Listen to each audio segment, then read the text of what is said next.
नमस्कार, विंध्या टाइम्स में आपका स्वागत है और आपके साथ मैं श्रेया। शुरुआत करते हैं आज की बुलेटिन की। पहली खबर की बात करते हैं। रीवा जिले में उच्च शिक्षा विभाग को एक पत्र के माध्यम से जानकारी दी गई है कि जिन कॉलेजों के पास खुद की बिल्डिंग नहीं है या खुद का भवन नहीं है, वहां महाविद्यालय में छात्राओं को प्रवेश नहीं दिया जाएगा, यानी एडमिशन नहीं होंगे। वहां हायर एजुकेशन द्वारा भेजे गए पत्र में ये लिखा गया है कि महाविद्यालयों के पास स्वयं का भवन होना अनिवार्य है। अतिरिक्त संचालक उच्च शिक्षा विभाग पंकज श्रीवास्तव ने यह जानकारी देते हुए बताया कि यह देखने में आया है कि कॉलेजों के पास स्वयं का भवन न होने के कारण कॉलेज पंचायत भवन या अन्य शासकीय बिल्डिंग में संचालित हो रहे हैं, जिससे छात्र छात्राओं की पढ़ाई प्रभावित हो रही है। इसलिए आगामी सत्र में जिन कॉलेजों के पास खुद का भवन नहीं होगा, वहां एडमिशन नहीं करा पाएंगे। रीवा में लगभग 2 कॉलेज ऐसे हैं जिनके पास स्वयं का भवन नहीं है। गोविंदगढ़ का कॉलेज जो कि बाणसागर की बिल्डिंग में संचालित हो रहा है, और दूसरा नस्तीगवा का कॉलेज जिनके पास खुद की बिल्डिंग नहीं है। के लिए क्या नया प्रावधान लाया गया है? देखिए, अभी एक प्रमुख सचिव के द्वारा पत्र आया है जिसमें ये लिखा गया है कि जो कॉलेजों के पास बिल्डिंग नहीं है वो एडमिशन न दें। लेकिन इस प्रकार अभी तो एक पत्र है, वो पत्र के माध्यम से ये कहा गया है, लेकिन हमारा उच्च शिक्षा विभाग इसमें क्या विचार करेगा, क्या फाइनल डिसीजन देगा, क्योंकि अभी ये ज्ञात नहीं है। ये जो एडमिशन होना है भोपाल स्तर से ऑनलाइन होना है, तो लेकिन हमारे यहाँ जो रीवा ज़िले में केवल एक कॉलेज है गोविंदगढ़, जिसका अपना बिल्डिंग नहीं है, वो भी बाणसागर की बिल्डिंग में चल रहा है। सतना में करीब 4 कॉलेज ऐसे हैं जिनके पास अपनी बिल्डिंग नहीं है, वो भी स्कूल के बिल्डिंग या पंचायत की बिल्डिंग में चल रहे हैं। तो ये कॉलेज प्रभावित हो सकते हैं। प्राइवेट कॉलेज के लिए भी रहेगा? नहीं, ये प्राइवेट कॉलेज के लिए नहीं है, ये केवल गवर्नमेंट कॉलेज के लिए कहा गया है। प्राइवेट कॉलेज अपनी अलग व्यवस्था करते हैं, उनमें दखलंदाजी नहीं होता है। जो अनुदान प्राप्त महाविद्यालय हैं 7 हैं महाविद्यालय रीवा डिस्ट्रिक्ट में, एक है हमारे एडी क्षेत्र में सतना में कॉमर्स कॉलेज सतना, केवल 8 महाविद्यालय हैं। तो उनके पास सबके पास भवन है, वो अपना एडमिशन और शिक्षण के लिए पर्याप्त उनके पास जगह भी है। स्टाफ ज़रूर कम है लेकिन अपनी व्यवस्था करते हैं। मध्य प्रदेश में सुप्रीम कोर्ट के अंतरिम आदेश के बाद प्रदेश सरकार और राज्य निर्वाचन आयोग स्थानीय निकाय चुनाव और पंचायत चुनाव कराने की तैयारी कर चुकी है। ओबीसी वर्ग को आरक्षण देने के लिए सुप्रीम कोर्ट में संशोधन याचिका भी दाखिल कर चुकी है। मध्य प्रदेश पंचायत चुनाव और ओबीसी आरक्षण का मुद्दा हर जगह चर्चा का विषय बना हुआ है। इसे लेकर आज रीवा सांसद जनार्दन मिश्रा ने प्रेस वार्ता आयोजित की और ओबीसी आरक्षण के साथ पंचायत चुनाव कराए जाने के लिए कांग्रेस को जिम्मेदार ठहराया, यानी जो आरक्षण की प्रक्रिया पंचायत चुनाव में नहीं हो रही है, इस पर कांग्रेस को जिम्मेदार ठहराया है। प्रेस वार्ता में उन्होंने ये कहा है कि बिना ओबीसी आरक्षण के नगरीय निकाय और पंचायत चुनाव कराए जाने की वर्तमान परिस्थिति कांग्रेस के कारण हुई है। विपक्षी पार्टी पर निशाना साधते हुए रीवा सांसद ने कहा कि कांग्रेस के न्यायालयीन प्रक्रिया में उलझकर ओबीसी हितों को कुचलने का कांग्रेस ने काम किया है। उन्होंने कहा कि मध्य प्रदेश सरकार ने आयोग की रिपोर्ट ओबीसी वर्गों की आर्थिक, सामाजिक, राजनीतिक परिस्थितियों के विस्तृत रूप से प्रस्तुत किए थे। रीवा सांसद ने बताया कि भाजपा सरकार जल्दी चुनाव कराना चाहती है, लेकिन यह भी चाहती है कि चुनाव पिछड़े वर्ग के आरक्षण के साथ हो, और इसलिए सरकार आरक्षण के साथ चुनाव कराए जाने का पुरजोर प्रयास कर रही है। शासन और प्रशासन की ओर से कुपोषण के कलंक को मिटाने के लिए किए जा रहे प्रयास रीवा जिले में लगातार असफल साबित हो रहे हैं। कुपोषण दूर करने को लेकर दर्जनों सरकारी योजनाएं संचालित हैं, फिर भी जिले में अभी भी 2200 से ज्यादा ऐसे चिन्हित कुपोषित बच्चे हैं जिन्हें पोषण पुनर्वास केंद्र में रखकर या तो स्वास्थ्य उपचार की आवश्यकता है या फिर उन्हें पोषण आहार दिए जाने की जरूरत है। लेकिन उसके बाद भी ये बच्चे एनआरसी से दूर हैं। शहर सहित जिले के अलग अलग क्षेत्रों में लगभग 1 दर्जन पोषण पुनर्वास केंद्र भी पिछले 1 दशक से संचालित हो रहे हैं, लेकिन कुपोषित बच्चों की स्वास्थ्य बनाने में सहायता नहीं मिल रही है। अधिकांश एनआरसी सेंटर ऐसे हैं जहां पर शासन और प्रशासन की ओर से सुविधाएं मुहैया कराई गई हैं, लेकिन वहां पर बच्चों को रखने के लिए लगाए गए बेड सूने हैं।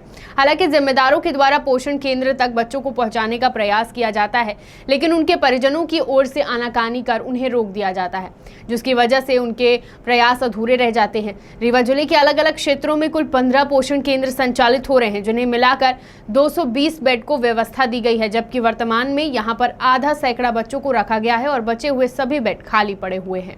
देखिए, हमारा महिला बाल विकास मूल रूप से कुपोषण को हटाने पर काम करता है और हम हर महीने 10 तारीख से लेकर 20 तारीख के बीच में बच्चों का वज़न लेते हैं और हाइट और वज़न के आधार पर ये चिन्हांकित करते हैं कि कौन सा बच्चा स्वस्थ बच्चा है, कौन सा बच्चा मध्यम कुपोषित बच्चा है और कौन सा बच्चा गंभीर कुपोषित बच्चा है। ये हर महीने 10 से 20 तारीख के बीच की प्रक्रिया है। जब भी हमें कोई गंभीर कुपोषित बच्चा या मध्यम कुपोषित बच्चा मिलता है तो हम हमारा जो पोर्टल है विभाग का, जिसको हम मुख्यमंत्री बाल आरोग्य संवर्धन कार्यक्रम भी कहते हैं, उस पोर्टल पर एंट्री की जाती है। अब मान लीजिए कोई एक कुपोषित बच्चा मिल गया हमको, तो उसमें हम सबसे पहले तो पता लगाते हैं कि कुपोषण का कारण क्या है। बेसिकली क्या कहीं किसी क्लिनिकल प्रॉब्लम की वजह से तो वो बच्चा कुपोषित नहीं हुआ है, या फिर सामान्य उसको भोजन की उपलब्धता नहीं है उसकी वजह से कुपोषित तो नहीं हुआ है।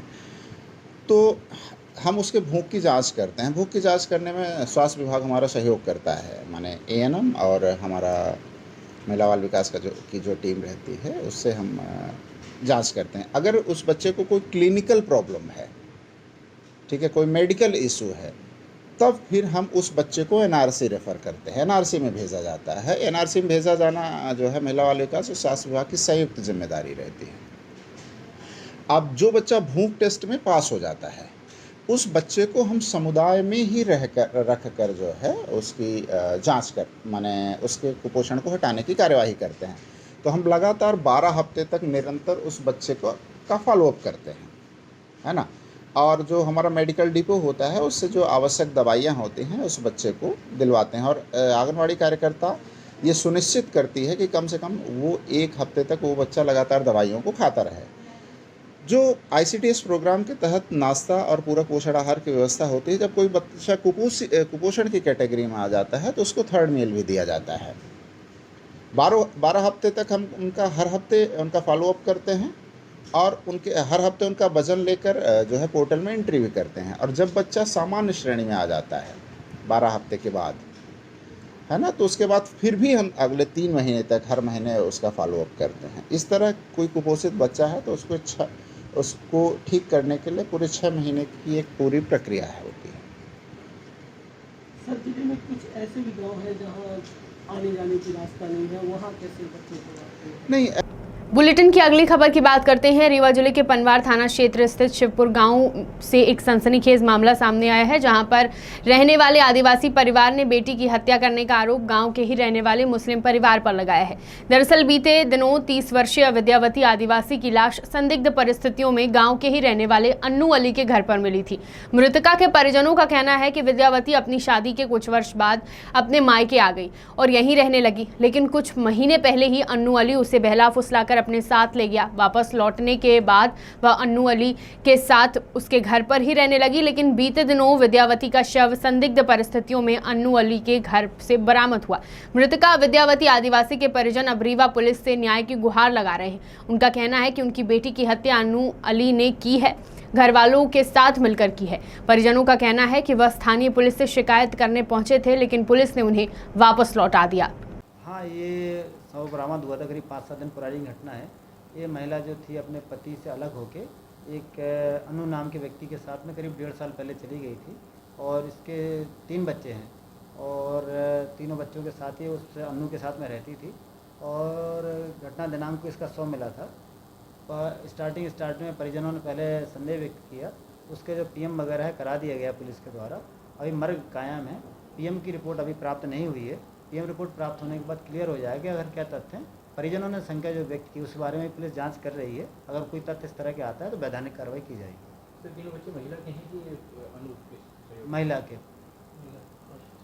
सीधी जिले में दिल दहला देने वाला मामला सामने आया है, जहां जादू टोने के शक के चलते भांजे ने अपने मामा का कुल्हाड़ी से सिर धड़ से अलग कर दिया। इतना ही नहीं, उसके सिर को अपने हाथों में लेकर 2 किलोमीटर तक पैदल चलता रहा, जिसकी वजह से आसपास के क्षेत्र में अफरा तफरी का माहौल हो गया और लोगों के दिलों में डर बैठ गया। जानकारी के मुताबिक जमोड़ी थाना अंतर्गत ग्राम कारी माटी का रहने वाला शख्स रावेंद्र सिंह गौड़ ने अपने मामा पर शुक्रवार सुबह हमला कर दिया।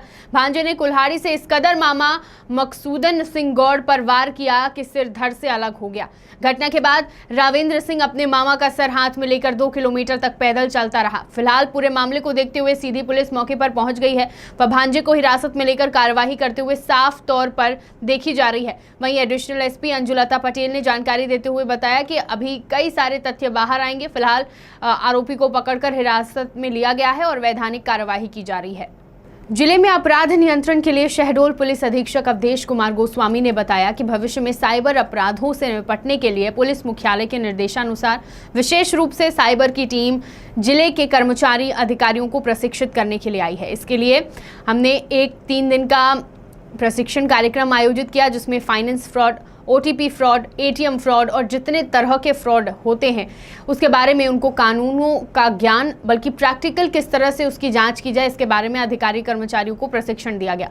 शहडोल पुलिस अधीक्षक ने बताया कि हमारा उद्देश्य है जिले के प्रत्येक थाने में एक साइबर डेस्क स्थापित हो जो प्रशिक्षित कर्मचारी का स्थापित हो ताकि भविष्य में आने वाले चैलेंजेस को आसानी से हैंडल किया जा सके।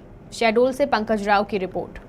साइबर अपराध के संबंध में इस पे आज आपने भाग दिया है, क्या संदेश दिया आपको? भविष्य में साइबर के चैलेंजेस, साइबर अपराधों से निपटने के लिए पुलिस मुख्यालय के निर्देश पर जबलपुर से विशेष रूप से एक साइबर की टीम हमारे ज़िले के कर्मचारी अधिकारियों को प्रशिक्षित करने के लिए आई है।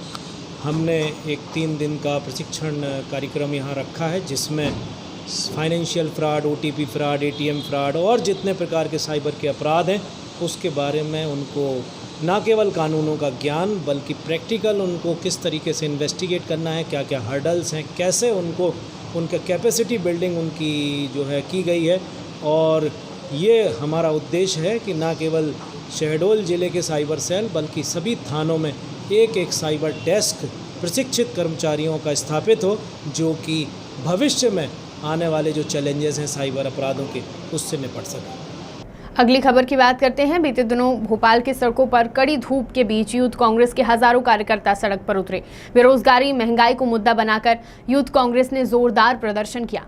युवा कांग्रेस कार्यकर्ता मुख्यमंत्री निवास को घेरने के लिए मैहर से युवा कांग्रेस के प्रदेश सचिव ब्रिजेंद्र शर्मा के मार्गदर्शन और मैहर युवा कांग्रेस के विधानसभा अध्यक्ष सौरभ शर्मा के नेतृत्व में युवाओं का हुजूम भोपाल रवाना हुआ। प्रदेश सचिव छोटू शर्मा, विधानसभा अध्यक्ष सौरभ शर्मा अपने साथियों के साथ पुलिस से जा भिड़े, जहां तत्काल दोनों नेताओं को बलपूर्वक गिरफ्तार कर भोपाल केंद्रीय जेल में ले जाया गया। जैसे ही राष्ट्रीय अध्यक्ष श्रीनिवास, विक्रांत भूरिया और कुणाल चौधरी को गिरफ्तार किया गया, विधानसभा अध्यक्ष लल्ला अपने साथियों सहित पुलिस की गाड़ी को घेर लिए और गाड़ी के ऊपर जा बैठे। तत्काल सौरभ शर्मा को भी उसी पुलिस की गाड़ी में बलपूर्वक गिरफ्तार कर बैठाया गया। सौरभ शर्मा ने युवा कांग्रेस के कार्यकर्ता 2023 में कांग्रेस की सरकार बनाकर ही दम लेंगे, ऐसा कहा। बुलेटिन की आखिरी खबर की बात करते हैं। सिंगरौली जिले के बैढ़न कोतवाली थाना क्षेत्र के हर्रई पश्चिम गांव में आज सुबह 10 वर्षीय बालक का शव बरामद हुआ है। सूचना मिलने के बाद पुलिस भी पहुंची। पुलिस कप्तान वीरेंद्र सिंह, बैढ़न कोतवाली थाना प्रभारी अरुण पांडे ने पहुंचने के बाद अस्पताल के आसपास के लोगों से पूछताछ की। शव को पोस्टमार्टम के लिए सदर अस्पताल भेज दिया गया है। मृत बालक हर्रई पश्चिम गाँव का निवासी है। राजेश शाह 11 वर्ष उम्र बताई गई है। वह कल शाम को पड़ोस में ही एक शादी समारोह में गया हुआ था। परिजन आपसी दुश्मनी को लेकर बालक की हत्या की आशंका जता रहे हैं। पुलिस कप्तान वीरेंद्र सिंह ने बताया कि प्रथम दृष्टया बालक की पत्थर मारकर हत्या का मामला प्रतीत हो रहा है। बच्चे की हत्या क्यों की गई, इसकी जांच की जा रही है। हत्यारे जो भी होंगे उनको बख्शा नहीं जाएगा। विंध्य की तमाम खबरें लेकर कल फिर हाजिर होंगे। देखते रहिए विंध्या टाइम्स। बहुत बहुत धन्यवाद।